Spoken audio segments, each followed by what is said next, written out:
Hello, happy semi-quincentennial. July 4th, 2026 marks the 250th anniversary, the semi-quincentennial, of the signing of the Declaration of Independence. And because of this, there is much public interest in the history that both preceded and followed that monumental event in 1776. America 250 is a nationwide initiative designed to commemorate and celebrate these events. And Virginia 250 is doing the same in the Commonwealth, because as Virginia 250 says on its website, there is simply no America without Virginia. In light of this, today we're going to visit the General Daniel Morgan House. Morgan was a Revolutionary War general. The current owners of the home, George and Jeannie Schember, consider themselves to be stewards, caretakers of the home. They have graciously invited us to take a tour of their old Virginia home in Winchester. Let's go!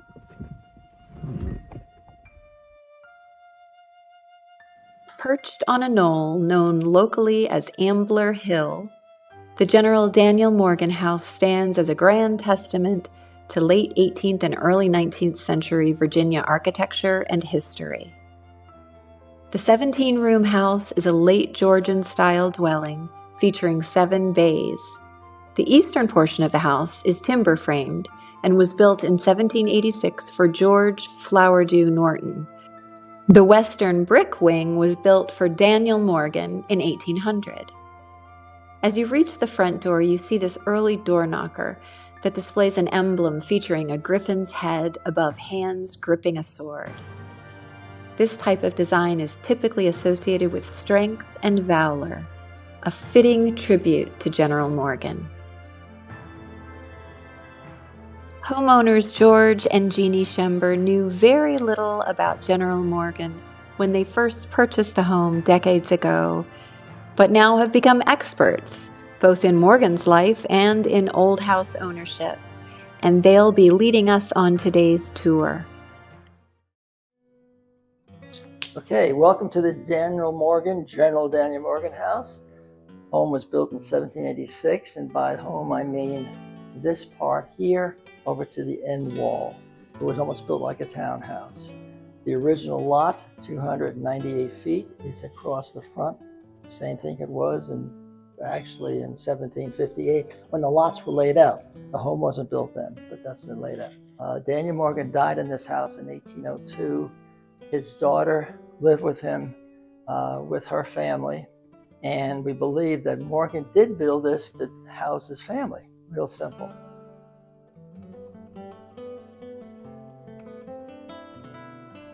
Here's our main hallway, 11 foot wide, 40 feet deep.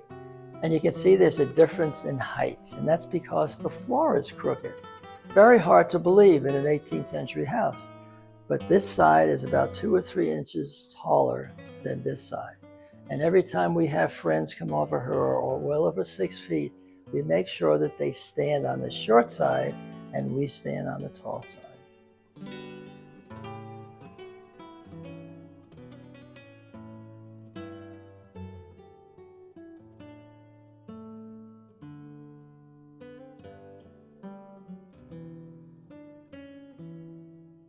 This is the original slide lock door. They were made originally in Pennsylvania. This is this home's original lock, original key, which is amazing. And how it works is so different than most locks that people cannot get through this door. And this is how it works. Turn the upper lock, pull it, just like that.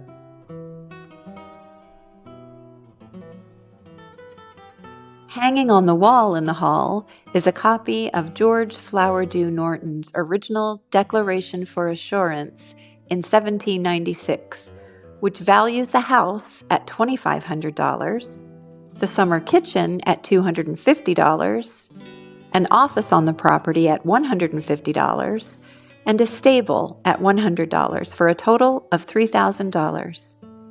Here's a sketch of how the buildings were laid out on the property.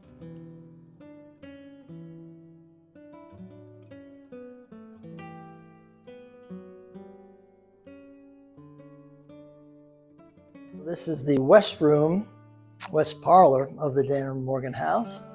The mantle we have here was added probably in the 1820s or 30s. Most of the mantles in the house were changed at that time when the owners, as well as many people in the city of Winchester, became more wealthy, so they went ahead and upgraded their homes.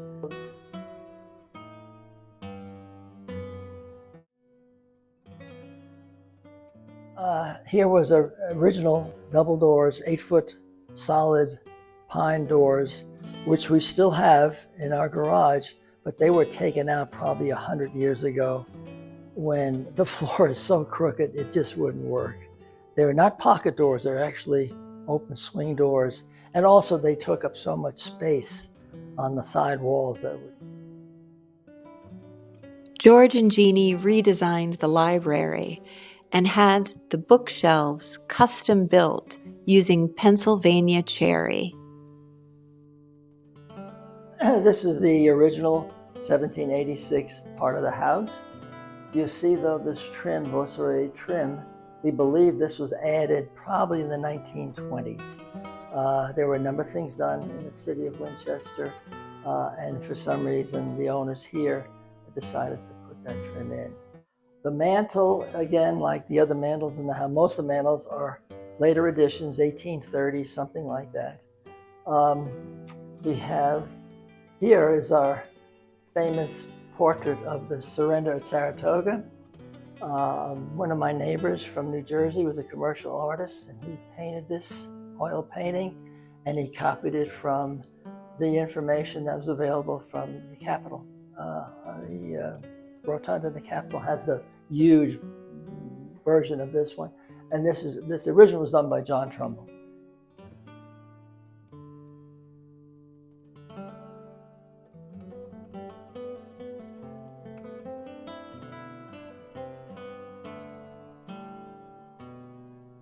Okay, welcome to the Daniel Morgan dining room. This is an original room. Very little has been changed in it. Perhaps the mantle might have been added later, 1820s, 1830s, but the paneling on the back is original. The firebox is original, and it counts. This is there's a fireplace beneath this one, and there's another fireplace above this one. So this stack held three chimneys. Okay, the portrait, this is a copy of the original Charles Wilson Peale portrait of Morgan.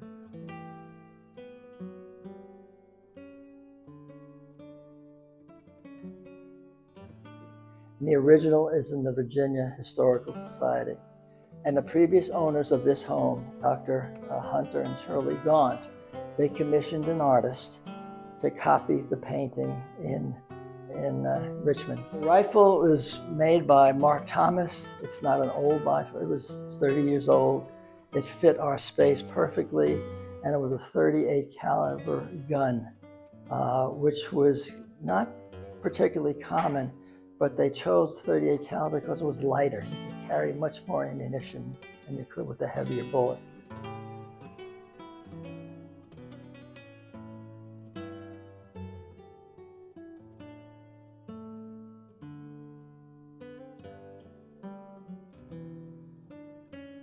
This niche was not original. There was a window here that went to the back porch originally. The previous owners put in the niche.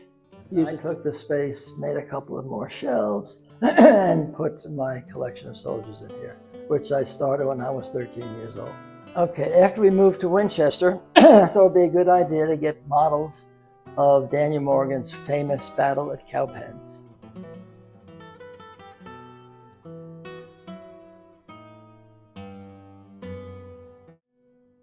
And there was a gentleman from Pennsylvania who could make the soldiers.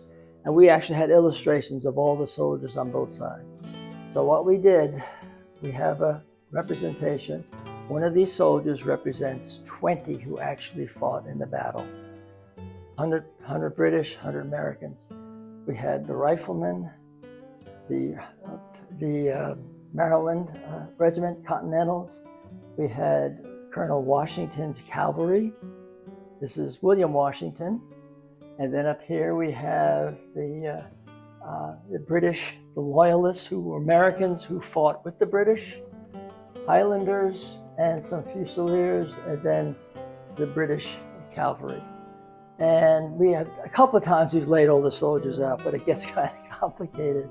But it's a good representation of the men who actually fought in that battle.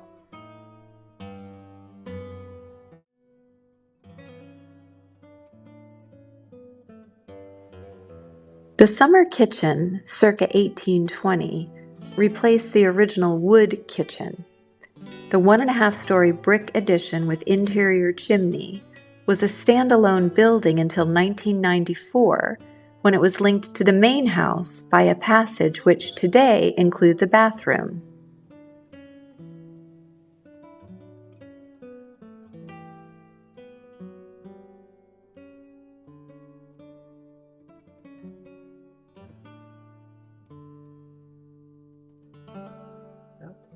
Well, this is the porch, what's left of the porch of the Daniel Morgan house.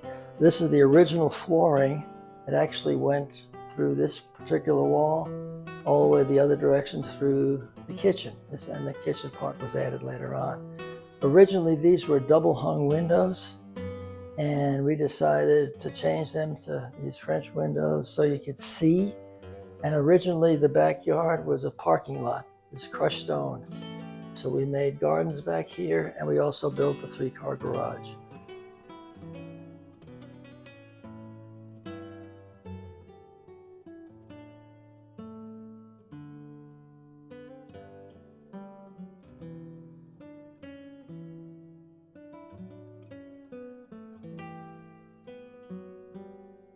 Daniel Morgan, General Daniel Morgan, died in this room on July the 6th, 1802. He had been ill for a couple of years because he lived in Saratoga, Clark County. But he moved to Winchester because his doctor, Dr. Conrad, was here, and his minister, the William Hill, was here.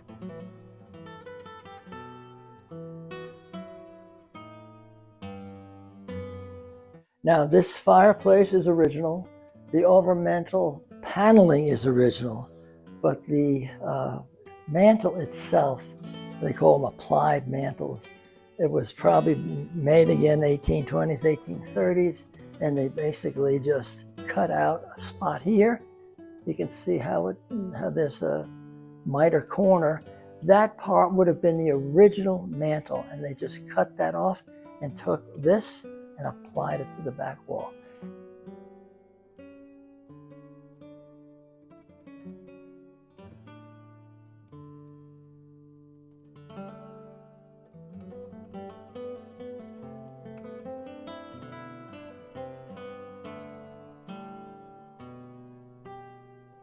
This is the 3rd floor of the General Daniel Morgan house.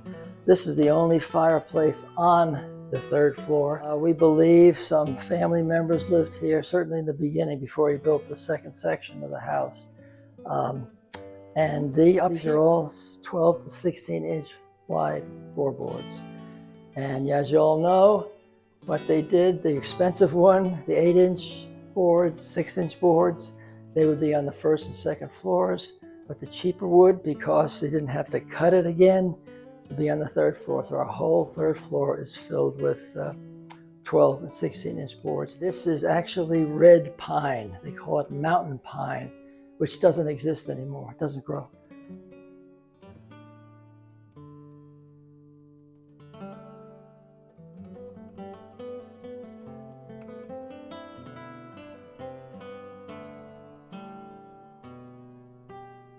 Well, we bought the house in 1994, but we did not move until 1996. The house basically was in good shape. I love the house, even though it has its problems at times and we get frustrated. But I love showing it off. And I feel honored that we are caretakers for it. And I pray that whoever gets the house in the future will keep up the inside. This is the best move we ever made. And we're so glad to have so many friends.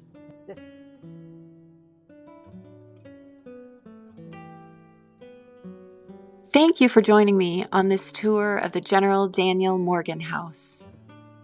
And a special thank you to George and Jeannie Schember for sharing their old Virginia home.